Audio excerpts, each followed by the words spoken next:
What a gathering. Most welcome, everyone. It's a great honor to me to welcome all of you to the Swedish Riksdag in this beautiful first chamber hall and on this solemn issue. If you need translation, please put on your headphones. There will be a translation between English and Spanish. Dear key speakers, Senor Carlos Martin Beristain, former commissioner of the Colombian Truth Commission, Senora Doris Ardila Munoz, member of the Committee for Follow-up and Monitoring the Commission's recommendations, Mr. Andres Rivarola, professor in Latin American Studies and associate professor of economic history at Stockholm University and moderator of this seminar. And dear panelists, Madam Ambassador for Human Rights, Democracy and the Rule of Law, Ms. Cecilia Rydström-Ruin, and Ms. Laila Susanna Vaz, member of the Swedish Truth Commission for the Sami people, and Ms. Annika Andersson, representative for the Swedish Platform for Colombia, and my co-host, Mr. Mattias Tegnér, a fellow member parliamentarian, and all of you distinguished guests. Most welcome to this seminar, which is launching the Colombian Truth Commission's final report in Sweden. Everyone wishes to live their lives more or less in peace and quiet, studying, working, spending time together with their friends, nursing our babies, caring for our old ones, doing our hobbies, etc. But for many years, such quiet lives were not possible for many people living in Colombia. In some areas, it is still not possible. People have been kidnapped, tortured, killed. People were harassed and scared away from their home areas to internal displacement or abroad. Parents who wanted to protect their children from the terror of hearing airborne gunfire and finding dead bodies on the streets have run away to protect their children. The horrors of the long-standing armed conflict affected incredible numbers of innocent civilians as well as politicians and policymakers. It was a great surprise and an unexpected joy when the peace agreement was signed. And now the work of the Truth Commission is a way to handle this national trauma that the conflict has caused. Before we start the seminar, I wish to invite you all to a quiet minute to honor the victims of the conflict, both those who died, who did not survive, but also those who have wounds that will hurt forever, physically and mentally. Please, let's stand up together.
Thank you very much.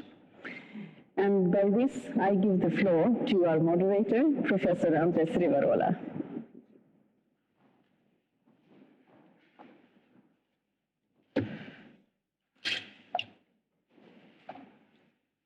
Thank you, Gudrun.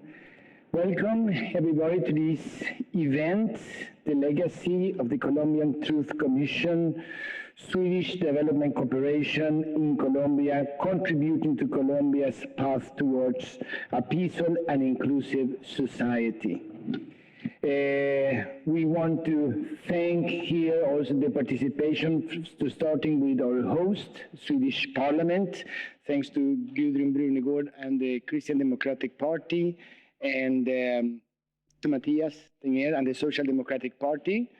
A big thanks also to the Swedish Support Note for the Truth Commission, the Swedish Foundation for Human Rights, of course, that has been the important stakeholder in all this, the ACT Swedish Church, Diakonia, and the Columbia Group here in Sweden.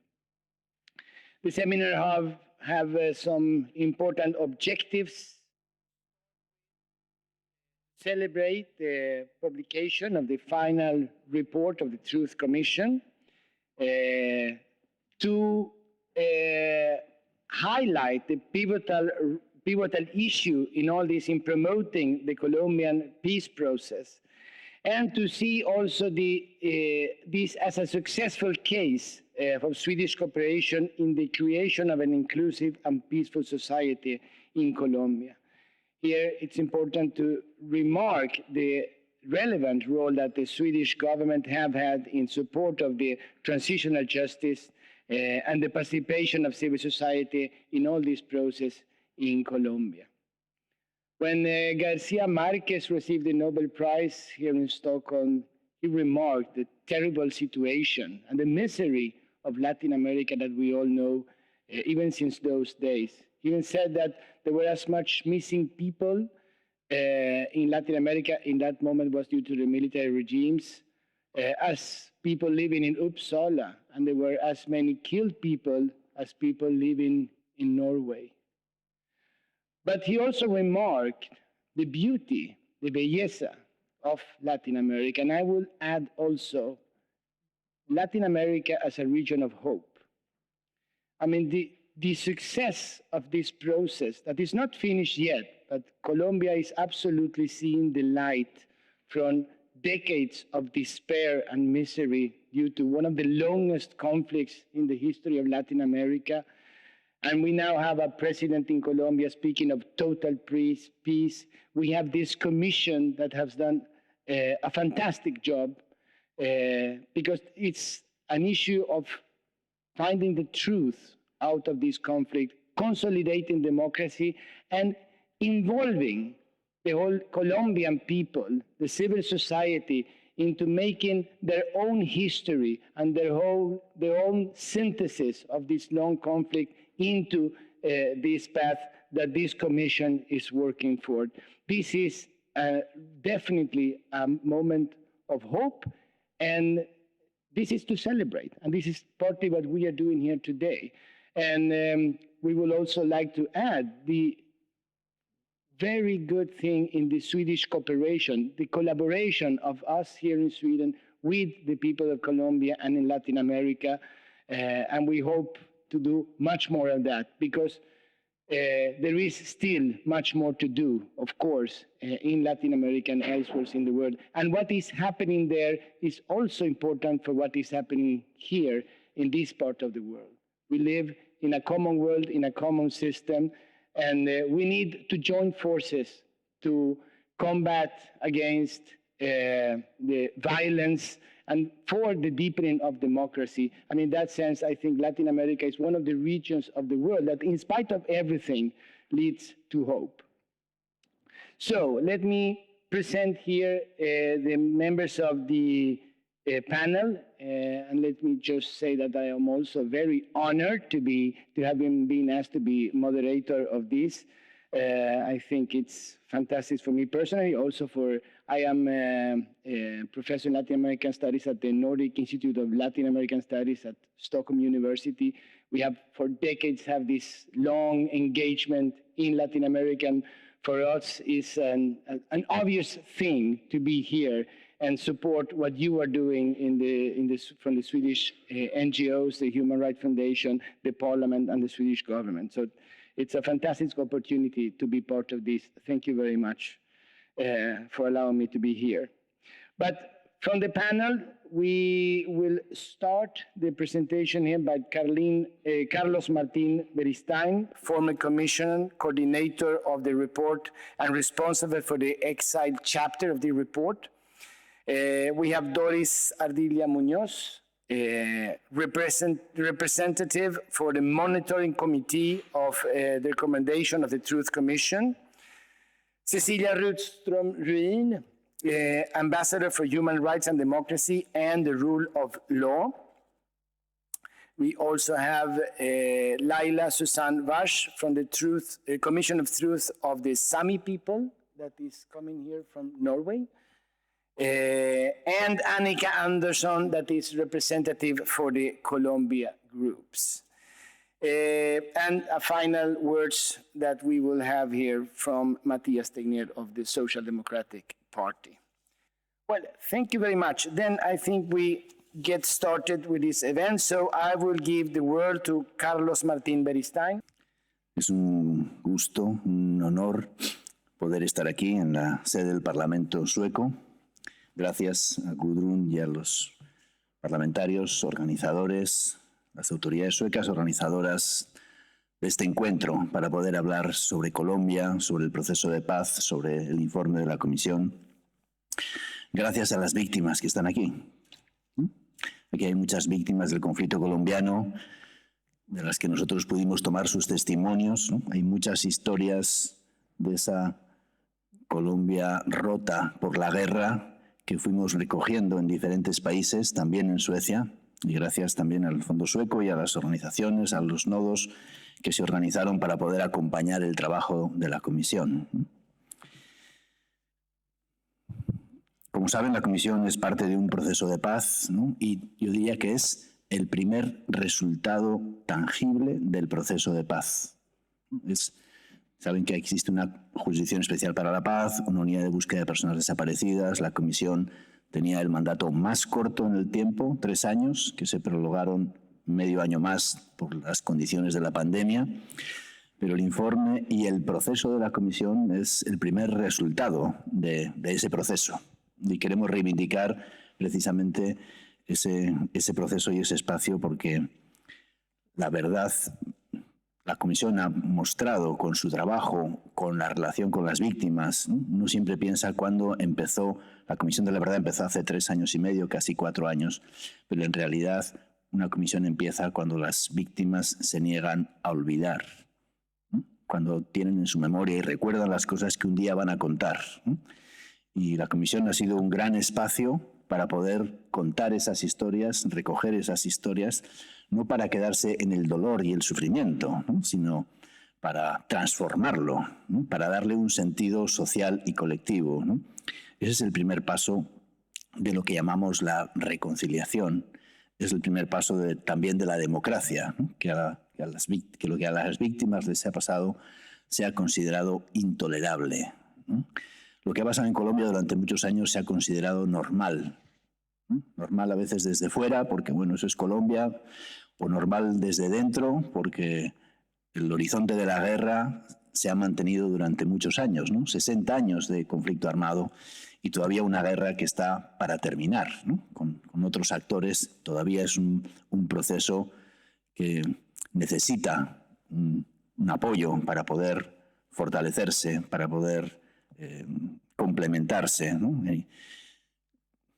La Comisión empezó a escuchar a mucha gente, tomamos testimonios en muchos lugares, tomamos testimonios de muchas víctimas, de muy diferentes víctimas, ¿no? Desde el empresario secuestrado por las FARC, la víctima de las ejecuciones extrajudiciales llevadas a cabo por los paramilitares, el sindicalista que tuvo que huir del país, la mamá que salió con sus hijos por víctimas del reclutamiento forzado, los familiares de desaparecidos, ¿no? Esas mujeres que fueron las primeras que salieron a la calle a denunciar la desaparición forzada, bueno, de toda esa realidad, ¿no?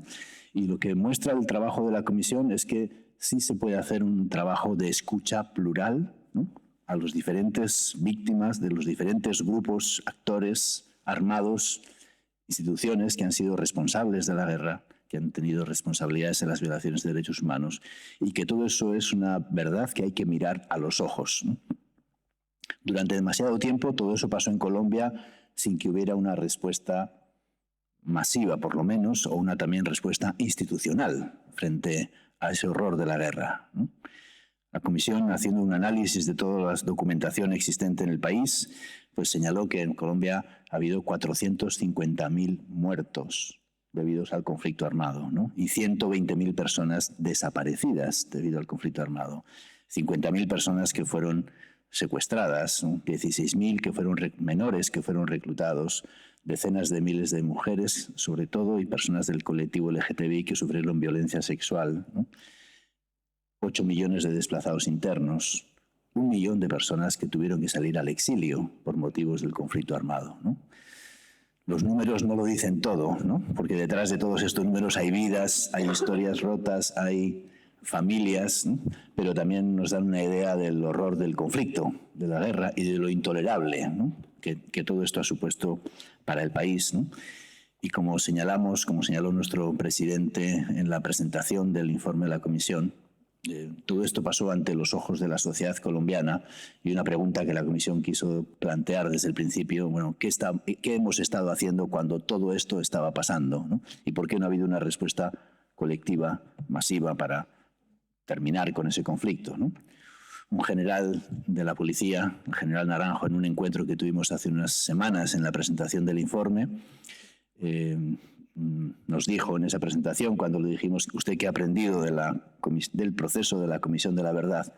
Nos dijo, yo he aprendido que, bueno, para mí lo importante siempre fue ganar la guerra. No pensé en otra cosa que ganar la guerra.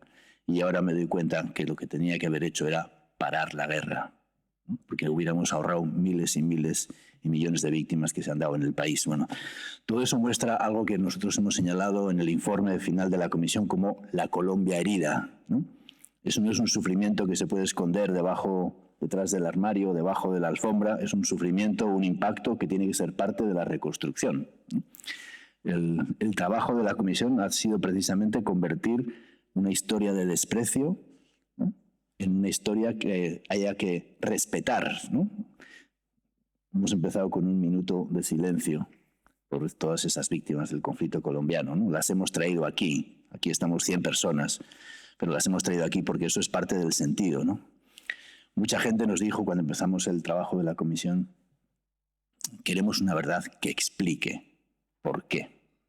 ¿Por qué el conflicto colombiano ha durado tantos años, ¿no? ¿Por qué se ha cebado, se ha atacado tanto a la población civil, ¿no? 90% de las víctimas del conflicto son civiles, ¿no?, de los muertos y desaparecidos, ¿no? Y eso muestra cómo en Colombia se ha dado una guerra contra la gente, ¿no? Y la dinámica bélica del enfrentamiento en el conflicto es solo el 10% del conflicto, ¿no? El resto del conflicto ha sido, pues, ataques a la población civil.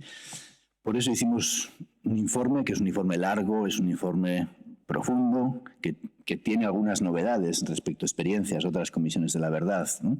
Hicimos un capítulo de género, del impacto y de la resistencia de las mujeres y la población LGTBI. Hubo un capítulo sobre los pueblos étnicos, ¿no?, sobre los pueblos indígenas, afrodescendientes y rum, ¿no?, precisamente para dar espacio a voces que normalmente quedan subsumidas por el racismo y por la falta de reconocimiento de sus experiencias, ¿no?, porque son poblaciones que no cuentan o que no han contado históricamente en la construcción del país, ¿no? Sabemos que el 60% de las víctimas del conflicto han sido campesinos, ¿no? Hay un mundo rural, un mundo campesino, un mundo que no ha contado social y políticamente de muchos de esos territorios del conflicto, ¿no?, que no son las grandes ciudades, que no son los centros del poder económico, que son esos territorios de la periferia del país, ¿no? Y sabemos que uno de los hallazgos de la Comisión es la enorme concentración de la tierra. Hay dos problemas entre los hallazgos que dice la Comisión de cuáles son factores que han estado debajo del conflicto y son factores que hay que resolver. Uno de ellos es la tierra, ¿no? Y sabemos que con la guerra la concentración de la propiedad de la tierra ha aumentado Nosotros decimos ha habido una reconfiguración violenta del territorio. Por eso hay aspectos tan importantes como el catastro multipropósito, cosas que ustedes, la Embajada Sueca ha financiado, ¿no?, para poder hacer un trabajo que tenga que ver sobre ese análisis de la propiedad de la tierra, ¿no? Sabemos que ha habido 8 millones de hectáreas que han perdido el mundo campesino, que se han ido concentrando cada vez en pocas manos, y los índices de desigualdad han aumentado en el país sobre eso, ¿no? Eso es muy importante porque eso es lo que está debajo del conflicto armado, ¿no? Y eso es lo que ha hecho que históricamente no haya una resolución de ese conflicto, ¿no? Y otro tema fundamental del informe de la Comisión es la construcción de la democracia, ¿no? La lucha por el poder político, ¿no? Colombia ha sido una democracia, pero muchas veces una democracia enferma, ¿no? Ha habido elecciones, ha habido buenos jueces, a otros jueces los han matado, han tenido que salir al exilio, fuera del país, ¿no? Y la construcción de la democracia está ligada al fortalecimiento de la participación política y también de las exigencias de muchos territorios, ¿no?, que están demandando una participación en un parlamento, en las políticas públicas, ¿no?, como parte de la salida política al conflicto, ¿no? Bueno, para nosotros ha sido también muy importante analizar otros factores, como por ejemplo el narcotráfico, ¿no? A diferencia tal vez de otros conflictos que hemos vivido en América Latina, como El Salvador o Guatemala, en el que ese factor no fue determinante, en el caso colombiano el narcotráfico ha sido un factor determinante, ¿no? El narcotráfico ha sido un protagonista del conflicto armado, ¿no? No solamente ha sido parte de la financiación de las FARC en un momento del conflicto, también ha sido una dimensión fundamental del paramilitarismo en el país. También ha financiado a altos cargos del aparato de seguridad de las Fuerzas Armadas. También ha financiado a partidos políticos, ¿no? Es decir, el narcotráfico, como nos dijo una vez el expresidente Santos, ¿no?, es una flecha envenenada, ¿no?, que atraviesa todo el conflicto y que atraviesa a todos los actores, ¿no? Y eso necesita una solución, ¿no? Y sabemos que hay en el trabajo de la Comisión hemos también tratado de poner el énfasis en recomendaciones. Un hallazgo importante es el modelo de seguridad. El modelo de seguridad en Colombia se ha visto más basado en la doctrina del enemigo interno, ¿no?, el ataque, identificación de la amenaza y la eliminación del otro, y eso tiene que cambiar a un modelo de seguridad humana distinto, ¿no? Ese modelo de seguridad no ha traído seguridad al país, tener casi 450.000 hombres en armas entre las Fuerzas Armadas y la policía no ha traído más seguridad para el país, no ha traído una disminución de esas millones de víctimas, y ese modelo tiene que cambiar, ¿no? Y eso es parte también de las recomendaciones que hemos puesto encima de la mesa en el país, al nuevo gobierno, también a la cooperación internacional. Suecia tiene pues una experiencia en eso también muy importante. Hemos dicho también que la policía tiene que salir del Ministerio de Defensa y tiene que haber una policía con un planteamiento distinto, no militarizado de ese trabajo.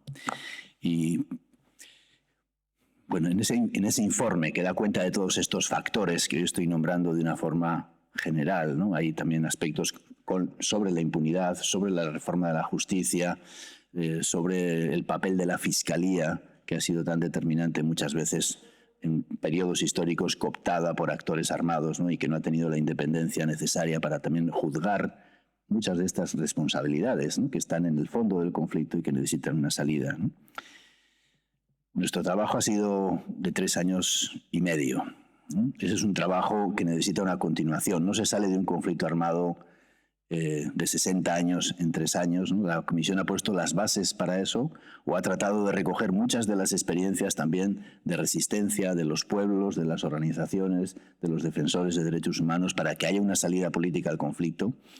Colombia no tiene marcha atrás desde nuestro punto de vista, ¿no? No puede iniciar un nuevo ciclo de guerra como ha sido históricamente, y lo que estamos tratando de hacer es empujar en esa dirección, ¿no?, pedir también el apoyo y el acompañamiento internacional para fortalecer ese proceso. Para nosotros ha sido muy importante ese acompañamiento internacional, y les lo digo en particular de Suecia, ¿no?, que ha sido un país que ha entendido muchas de estas dimensiones de la construcción de la paz, y es muy importante que ese apoyo pueda permanecer, pueda seguir, ¿no?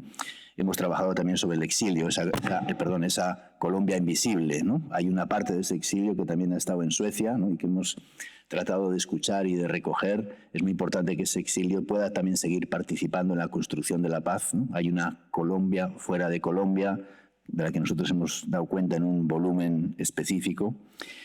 Y hemos también caminado en un proceso con dos últimas ideas, ¿no? Una sobre el reconocimiento, ¿no? Hemos hecho muchos procesos de diálogo social, muchas audiencias públicas, muchos encuentros por la verdad, porque la verdad no es una cosa solo que se incluye en un informe, es una verdad que tiene que circular por el país, tiene que ser escuchada por quien no ha querido escuchar, por quien ha querido mirar para otro lado. Eso es parte de la transformación que Colombia necesita.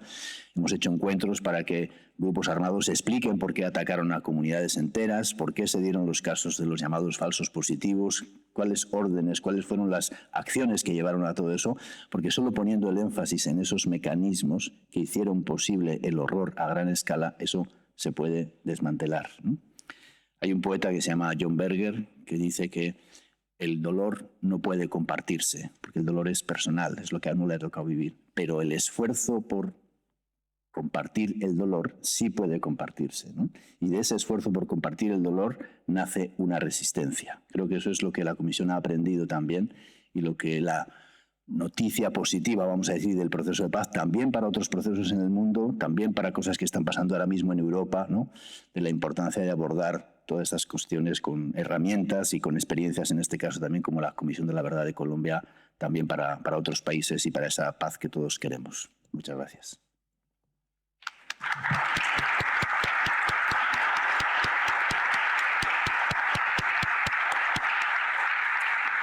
Thank you very much, Carlos Beristain. And now we give the word to Doris Ardilla Muñoz. Buenos días a todas y a todos quienes estamos aquí hoy en esta presentación.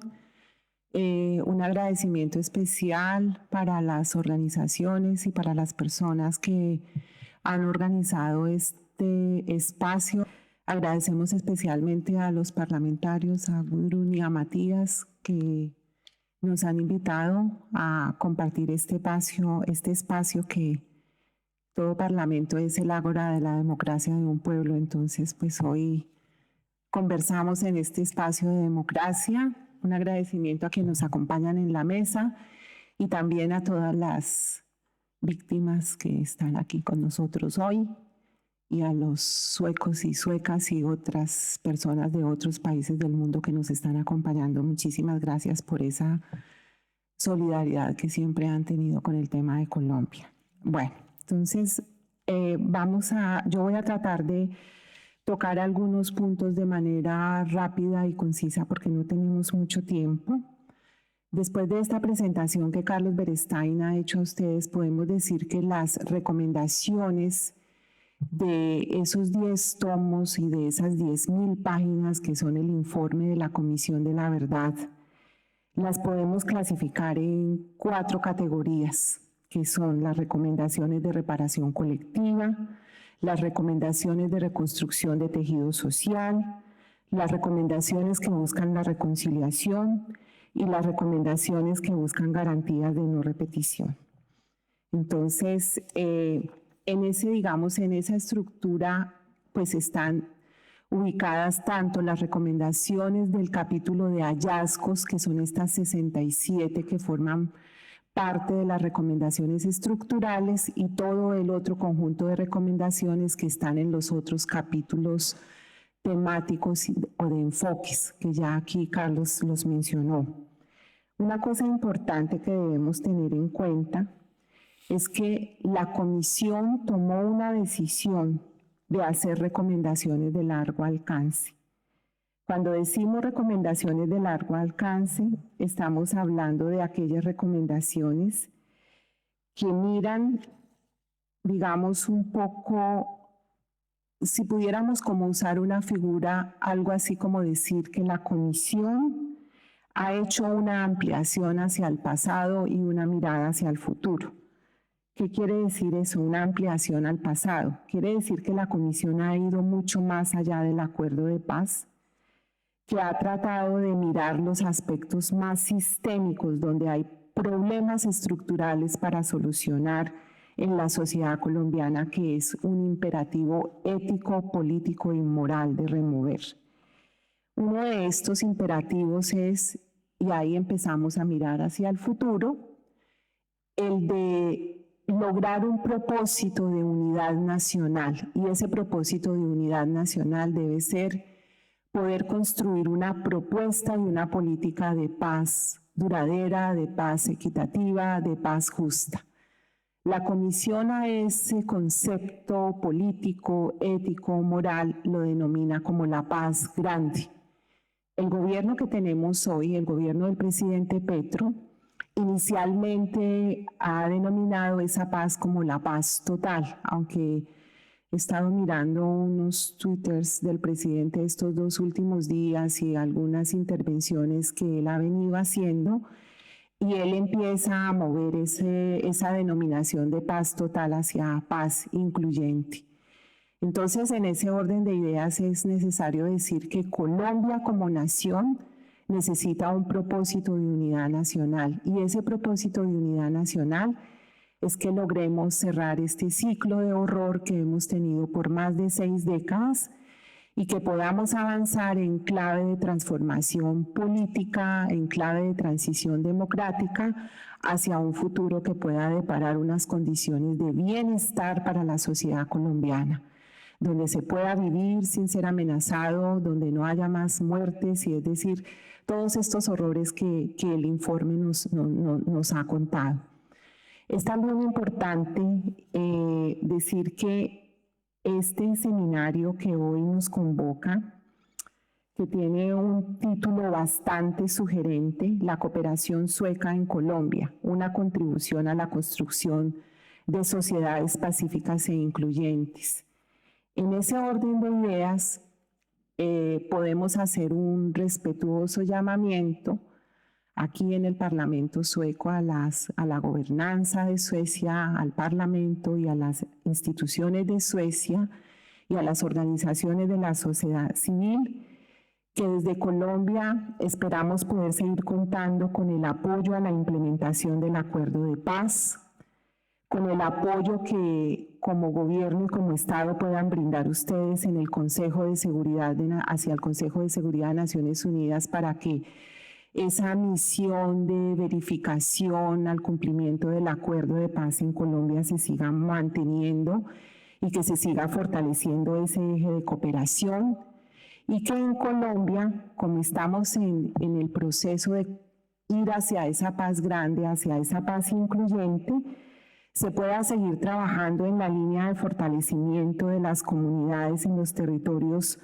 más afectados, con los énfasis que hacen las recomendaciones de los capítulos de géneros, mujeres, niñas, comunidad LGTBIQ+, jóvenes, pueblos étnicos, el campesinado y toda esta serie de recomendaciones estructurales.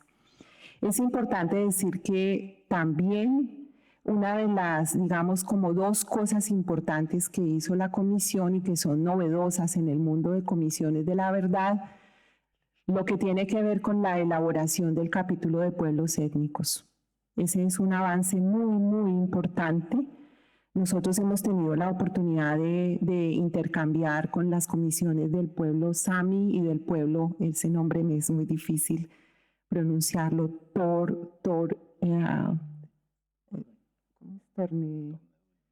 bueno, disculpen.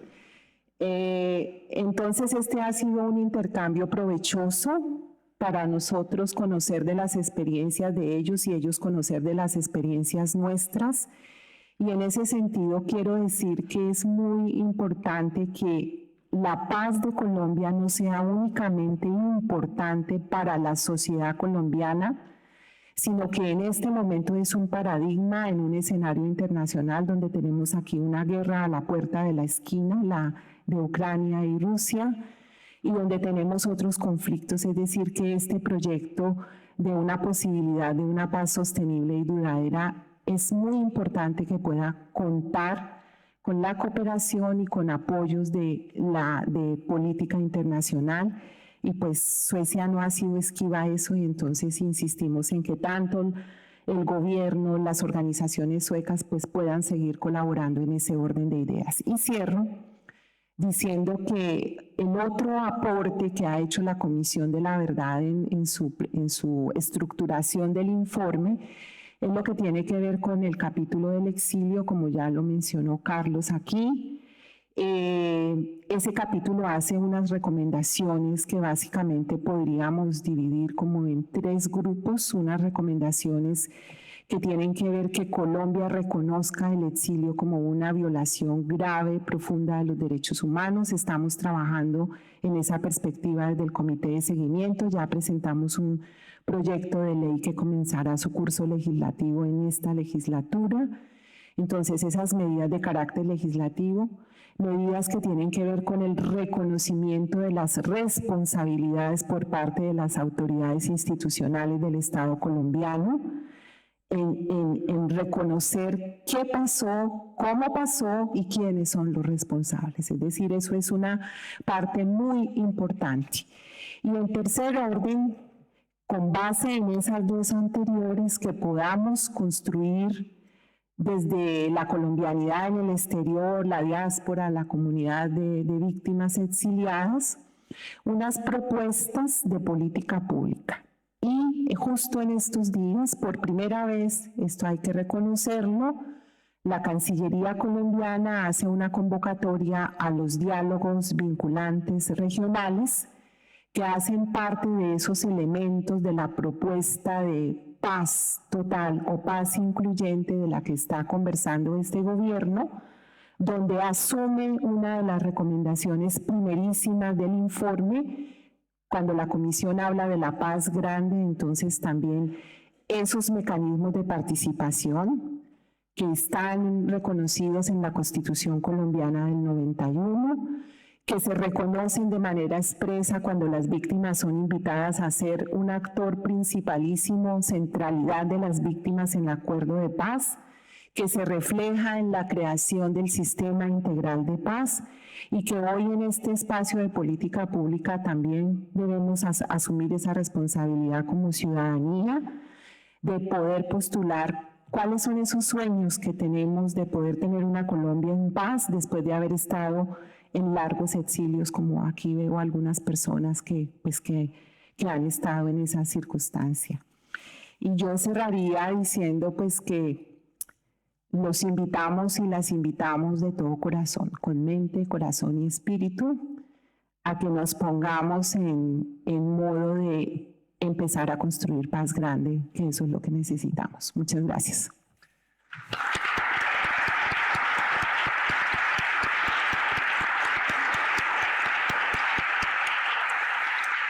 Thank you very much, Doris Ardilla Muñoz. And I give the word now to Cecilia Rustrom Rhin. Ambassador Cecilia. Thank you very much. Let me start by thanking you for inviting me to this really important event. First and foremost, I'm very humbled and honored to be among victims here today. I think this is so important that we can have this discussion together.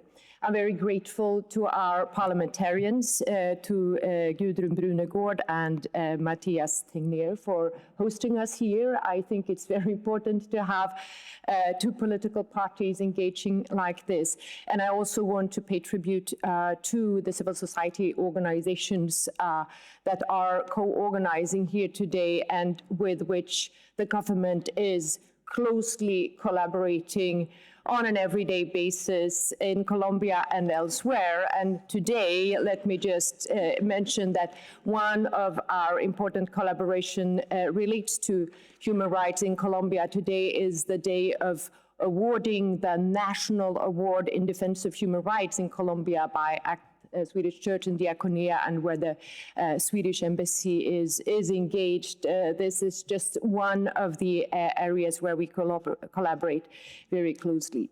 Thank you so much for sharing about your work, about your contributions and recommendations by the Commission.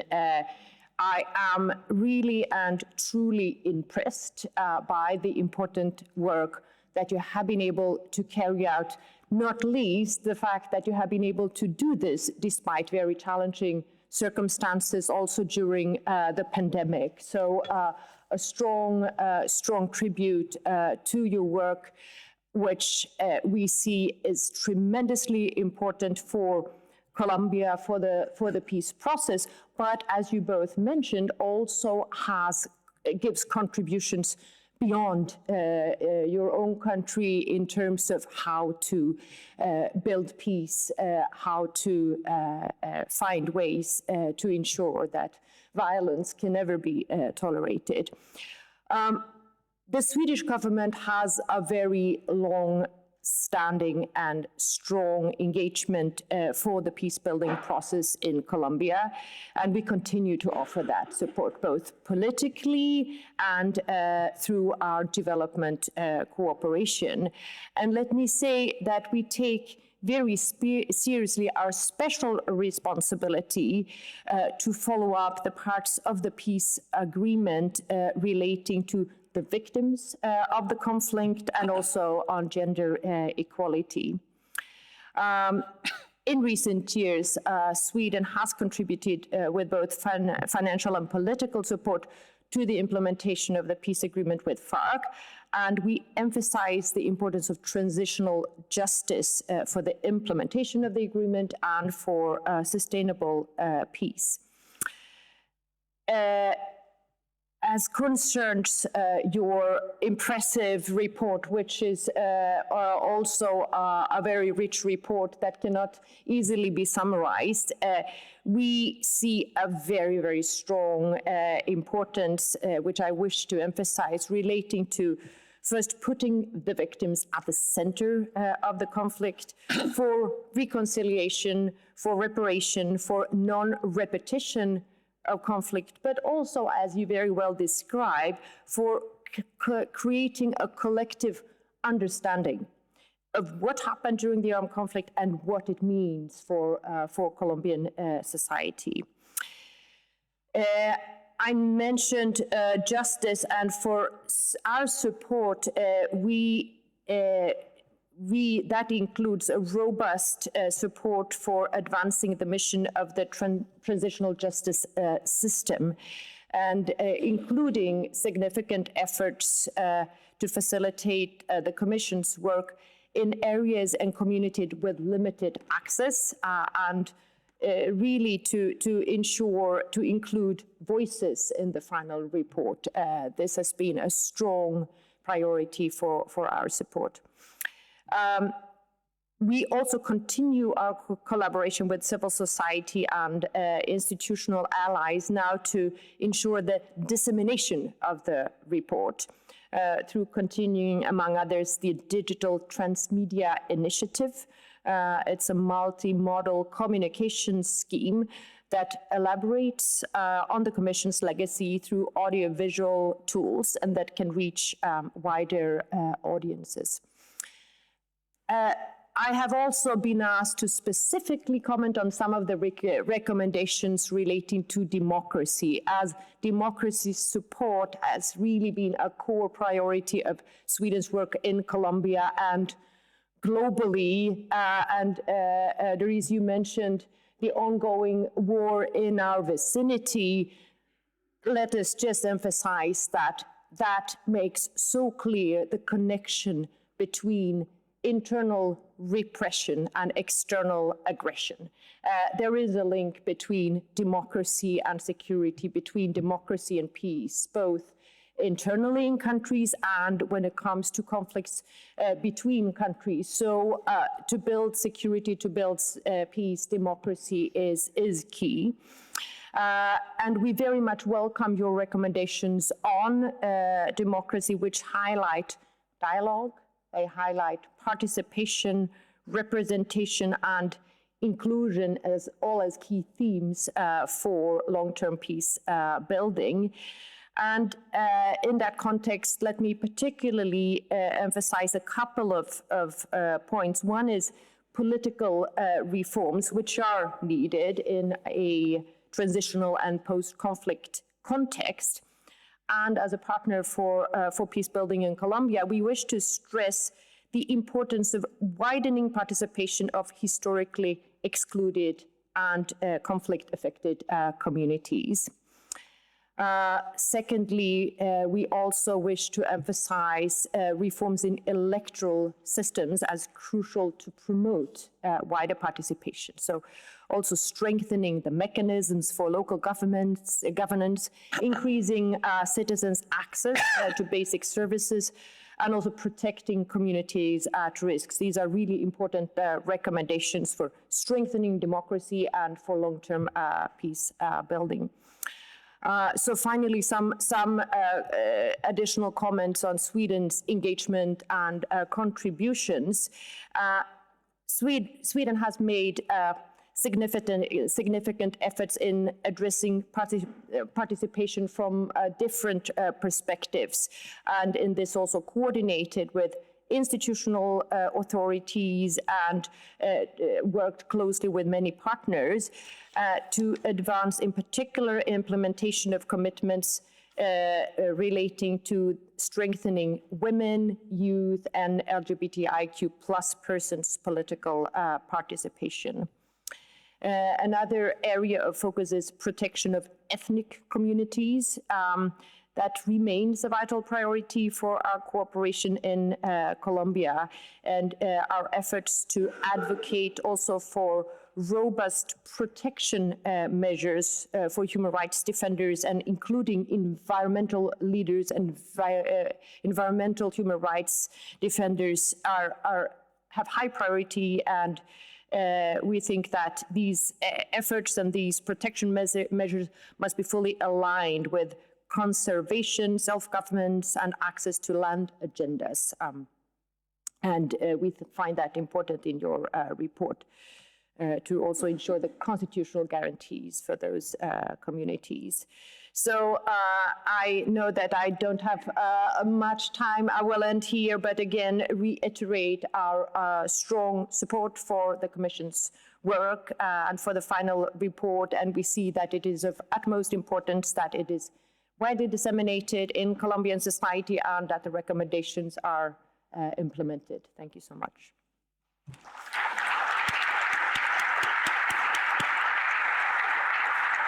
Thank you very much, Ambassador Cecilia Rustron-Rein, and we give the word now to Laila Susanne Vash, please. Bore päivi puhkaita. Mulla on Inguna Susanna, Laila Susanna. Mulla on Ravisaatmelas, mun on lahpulopaliseerit.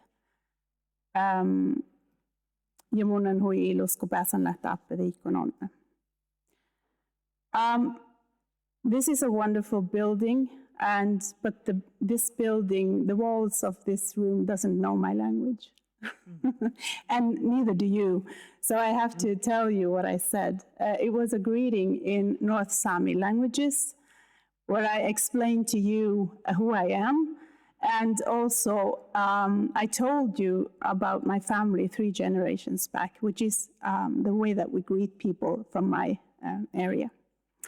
Very honored to be here. Thank you for inviting me. I thought I'd start off by speaking Sami, since we're talking about truth and also talking about whose truth are we talking about. Just walking through the streets of Stockholm wearing Sami clothing reminds me that we have a long way to go when it comes to knowledge. I think I could have spent a year on the streets here just talking about our people, because people really are interested and they want to know, where do you come from? What kind of clothing do you wear? So there is a lot to talk about. I'm an Indigenous woman. I'm a human rights lawyer. I have worked internationally with Indigenous human rights for over 20 years. I have also been a Sami politician and a researcher. And my main focus have also always been the human rights of the Sami people. I want to greet the people in this room, the survivors of all the wrongs of the past that we've heard our sister commissioners talking about here earlier. And I also want to recognize the work that you have done. I have been really inspired by reading the really short English summary of your work, and I find a lot of similarities from the Sami people and also to the indigenous peoples of Colombia. So thank you for sharing your experiences with us. I firmly believe that the Truth Commission for the Sami people have a lot to learn from you and your experiences. And I will continue to follow also the discussions in the aftermath of this launch of the report. It's interesting to see how it's being implemented. And I'm also very happy to see that you have your own implementation follow-up mechanisms for the work of the Truth Commission. I think that's really essential, and I have noted that those are really something that we need to consider also in a Swedish context. So I have been asked to reflect a little bit about your work, but that's not really fair to ask me to do that because I haven't been a part of that process. So I try to reflect it from a Sami perspective, finding some similarities. And I do want to commend the Sami Parliament, Samedigi, or the Sami organizations, the Sami civil society for being so strong and pushing this issue so strongly for many, many years now. Without their strong support, there wouldn't have been a Sami Truth Commission. And especially Sami youth, I find them really strong voices into the discussion of what should a Truth Commission for the Sami people actually do and what kind of outputs should this commission have. So Sami leaders, Sami youth, elders, women, organizations, institutions have really made a huge contribution. And of course, we can't reconcile alone. We share territories, we are neighbors with the Swedish majority people and other minorities, so we need to find solutions for the future that is acceptable for all, and that's not an easy task. So for Swedish authorities, who will be the main recipient of our recommendations when we finalize our work, you will probably already start now to prepare for some structural changes if there is to be a change after the Truth Commission finalizes our work. I noted that the Colombian Truth Commission has really put a lot of effort and highlighted the need for inter alia effective protection of lands and territories and restoration of their integrity, biodiversity, and resilience. And in order to repair and compensate for historical wrongs and damage caused by the Swedish state, I think that is also very important for our commission to have a very strong emphasis on that the Sami are one people divided into 4 nation states. Our territories have been divided, and that has caused a lot of challenges, and historically it has destroyed a lot of the Sami people's ability to work with our livelihoods, reindeer herding, hunting, fishing, and also to keep our family bonds. So, for instance, my own family is divided into at least 3 countries now.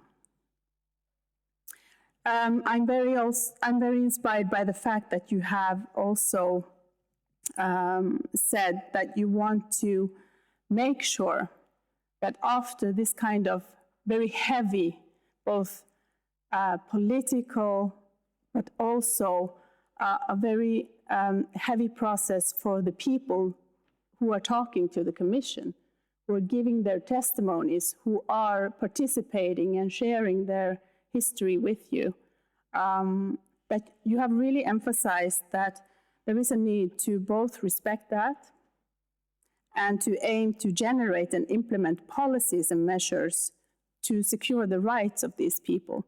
Because when people are sharing with you, you need to respect that they're not just sharing because you ask them to share, but they have a message, and you have to be clear to understand what that message is.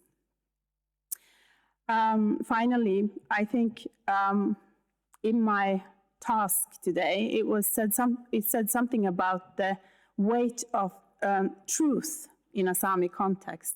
What is the truth that we're talking about? And I guess everyone in this room has their own narrative, their own understanding of historical events. It doesn't have to be big historical events, things that have happened to your family, things that have happened to your livelihoods or to your children or to your grandparents. You interpret history through the understanding of your own people. And I guess I see that a part of the work and why it's so difficult to be in a truth commission and try to implement a very broad mandate is that you need to be very clear on what your work is, because there are so many things that you need to examine. You need to make sure that you cover basically everything. So how do you make sure that the report and the output is actually able to be implemented? It needs to be something that both the authorities, Sami organizations, Sami institutions can implement, and that they feel that they have a trust in this process. I actually thought when preparing for today, and this is my final point, that why do we call them truth commissions? Why don't we call them trust commissions? Because what we have is a lack of trust of minorities and indigenous peoples towards authorities. And that is based on their own experiences. So how do we build trust? I also see that you have talked a lot about that in your work. And just to sum up some of my thoughts on this is that without recognition, you need to have recognition to recognize that there are other peoples, recognize that they have a different history, they have different knowledge systems, and you need to respect that. You need to have reparation. These are the 3 R's: recognition, reparation, and reconciliation. You cannot have reconciliation without recognition or reparation. So I thank you for sharing your experiences with us, and I do hope that we will have the same opportunity to share the experiences of the Sami Truth Commission in Sweden with you when we finalize our work. So thank you very much.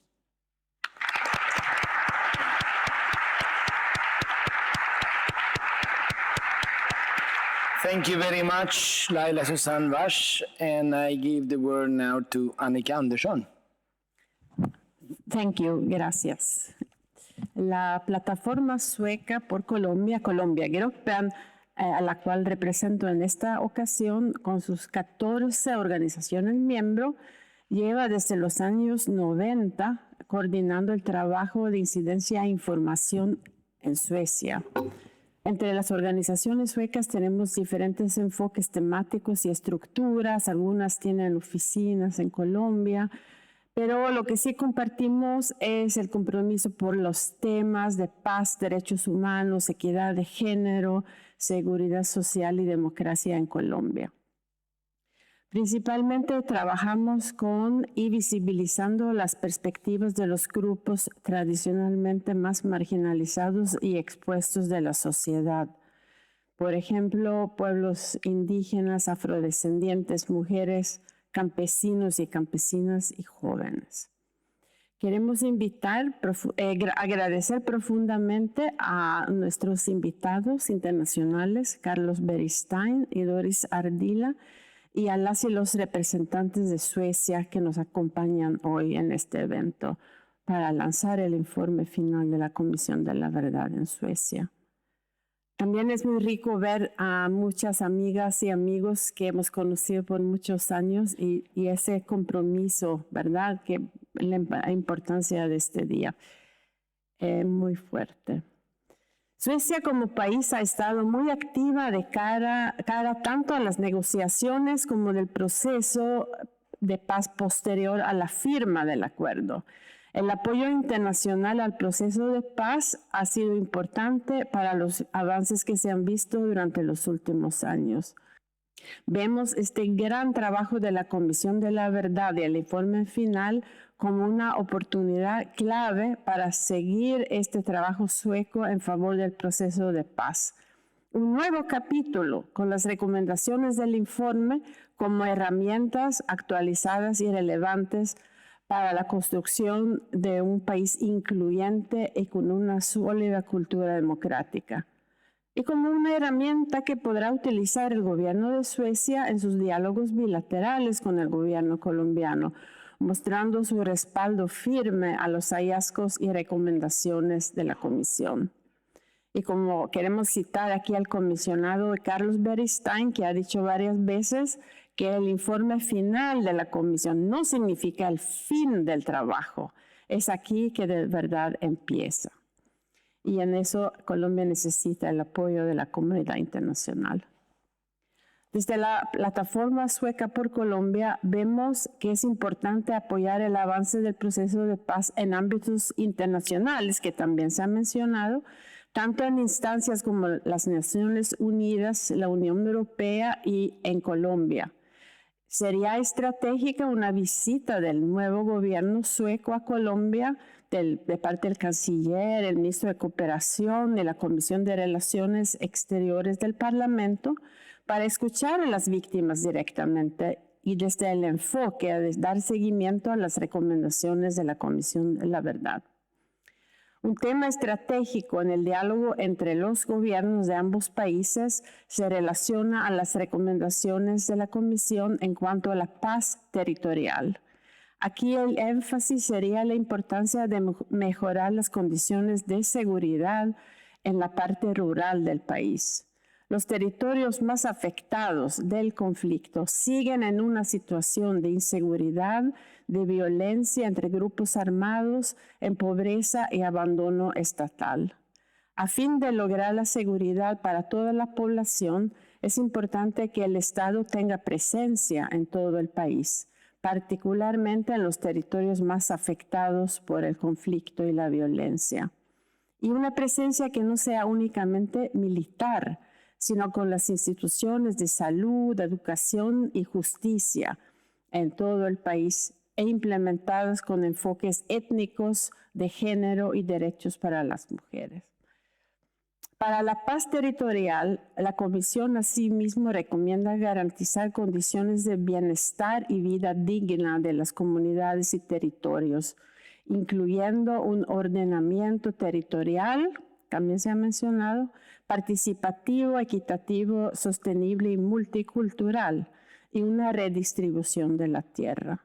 De esta manera se contribuiría a la reconstrucción de la confianza entre las comunidades y el Estado, idea central del concepto de paz territorial.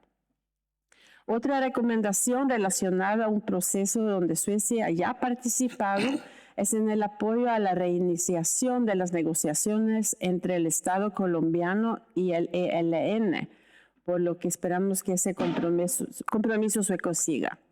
Asimismo, vemos lo estratégico en que el apoyo sueco siga y se refuerce en relación a la situación de las y los defensores de derechos humanos y del medio ambiente y de las y los líderes sociales en Colombia.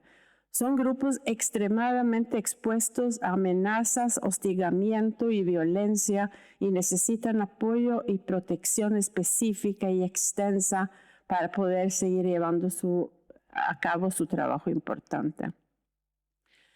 Una manera muy concreta es dar apoyo a mecanismos como el Comité de Seguimiento, al cual pertenece aquí Doris Ardila, y otra manera sería apoyar a difundir las recomendaciones de la Comisión e iniciativas para su implementación en el país. También queremos instar a la Embajada de Suecia a seguir con su importante trabajo, por ejemplo, promoviendo apoyo a las recomendaciones de la Comisión en el marco del grupo de embajadas en Colombia. Ya finalizando, a través de los años hemos aprendido que los lazos que hemos construido con las organizaciones en Colombia son producto de la presencia sueca en el país, porque vemos que en un contexto tan marcado por el conflicto armado y la violencia, se vuelve crucial construir relaciones de respeto y confianza. Esto sigue siendo necesario. Como sociedad civil sueca, vamos a seguir basando nuestras prioridades en las necesidades y derechos de la gente más necesitada y sus organizaciones en Colombia. La Comisión de la Verdad ha puesto al centro de su trabajo a las víctimas del largo conflicto. Nuestra tarea es continuar con este enfoque. Igualmente, vamos a seguir el diálogo y la interlocución con el gobierno sueco y con otros actores nacionales e internacionales. Sabemos que es efectivo que actuemos desde nuestros diferentes roles y mandatos como Estado, gobierno y sociedad civil hacia un mismo objetivo. Así nos complementamos y nuestro apoyo alcanza un mayor impacto en pro del proceso de paz en Colombia. Gracias. Thank you, Annika Andersson. Now we had a time for questions. There are a lot of questions, but there is very little time, unfortunately. So we have chosen one of the questions that maybe some of you can answer very fast, and then we go finally to the closing words. The question is, how has religious leaders and actors contributed to the work of the Truth Commission? Bueno, en muchos contextos de la guerra, en Colombia, el liderazgo religioso y esas comunidades de fe han sido el lugar de protección. Yo mismo trabajé durante muchos años acompañando a sectores de diferentes iglesias en el acompañamiento a las comunidades, ¿no? como forma de... Fueron los que se quedaron cuando muchas veces todo el mundo tuvo que salir, ¿no? Cuando todo el mundo los habían matado. Y su experiencia ha sido muy importante para rescatar, ¿no? También, en parte, el papel de ciertas iglesias en la violencia contra la población civil durante años, pero sobre todo el papel de la protección y la construcción de espacios de confianza en muchos lugares. Eso ha protegido muchas formas de memoria y de verdades durante todos estos años y han sido un interlocutor también clave para nuestro trabajo, ¿no? Porque hacen algo que Leila antes señalaba que es muy importante, ¿no? Cómo construir relaciones de confianza, ¿no? Y en el marco en el que toda esa desconfianza, la guerra ha producido una profunda desconfianza en el país y la reconstrucción de esa confianza es un elemento clave. También ese trabajo con el liderazgo religioso, ahora también en el marco de un nuevo acuerdo de paz, un proceso de paz, sigue siendo muy relevante. Simplemente decir que también, así como menciona Carlos Beristain, también es necesario recordar que ese papel de construcción de confianza lo ha jugado principalmente la Iglesia Católica, que es la mayoritaria en Colombia, porque es, digamos, el credo que profesa la mayoría de la ciudadanía colombiana. Pero también no podemos olvidar algún papel difícil que en algún momento han jugado algunas otras expresiones de fe, como por ejemplo cuando se hizo el plebiscito por la paz. Algunas de estas expresiones también jugaron un papel bastante complicado y digamos que obstaculizaron de cierta manera que ese plebiscito por la paz hubiera podido salir adelante. Esto no quiere decir que no se siga trabajando en el espacio de congregar, de confluir, y los espacios ecuménicos son muy importantes porque pues, ahí se abre una conversación grande. Y termino rápidamente porque yo me puse a hablar de la política de paz y me emocioné y se me olvidó decir que hago parte del comité de seguimiento, que este comité lo conformó la comisión, que somos 7 personas por 7 años, que estamos en proceso de crear un sistema de monitoreo, de un códice de recomendaciones y de un diseño de una estrategia política de incidencia y que pues que nuevamente los y las estamos invitando a que nos acompañen en ese proceso. Gracias. Thank you. Matthias. Your word.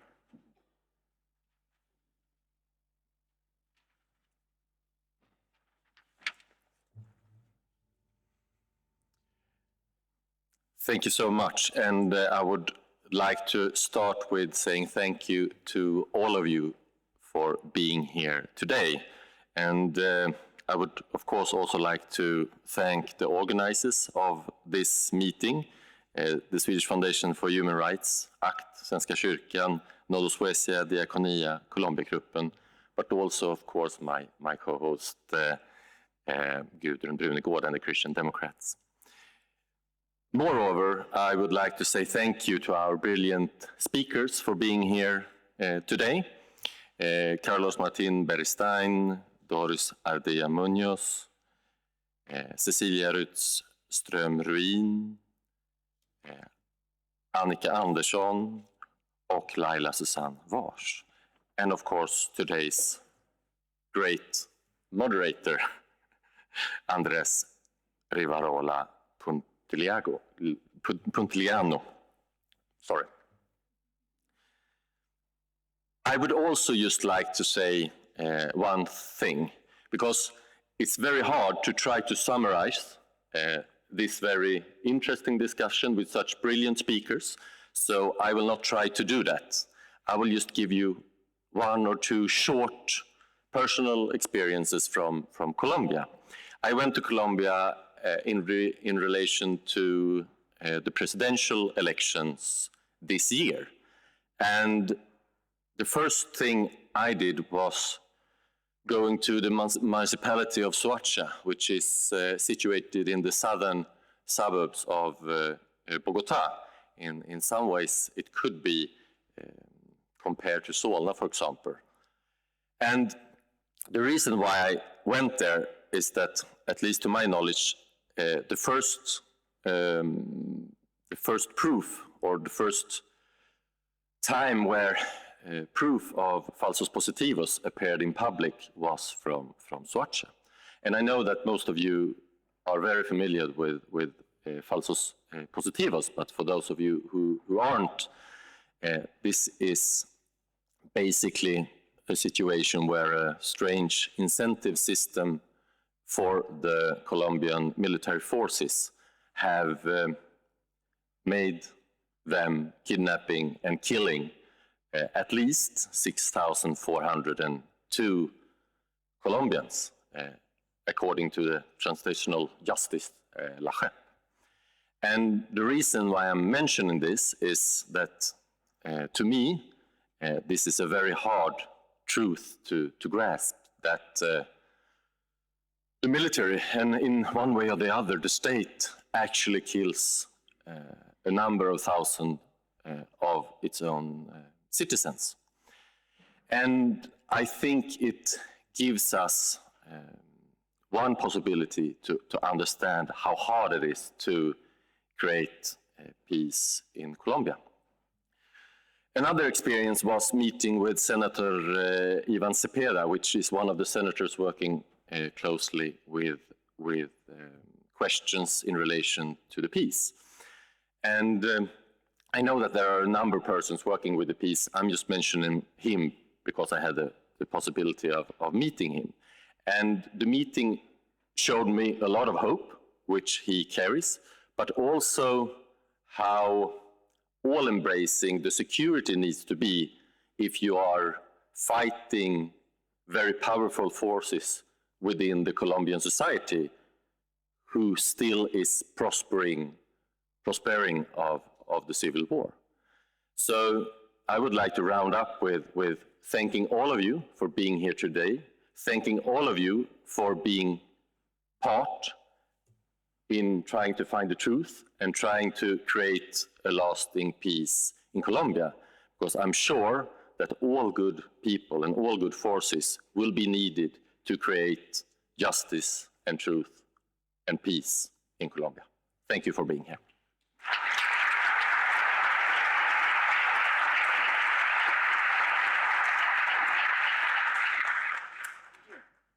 Well, thank you, everybody. Then we finish this event. Thank you for participating. Thank you for the panel. Thank you to MR Fonden and the Swedish Parliament.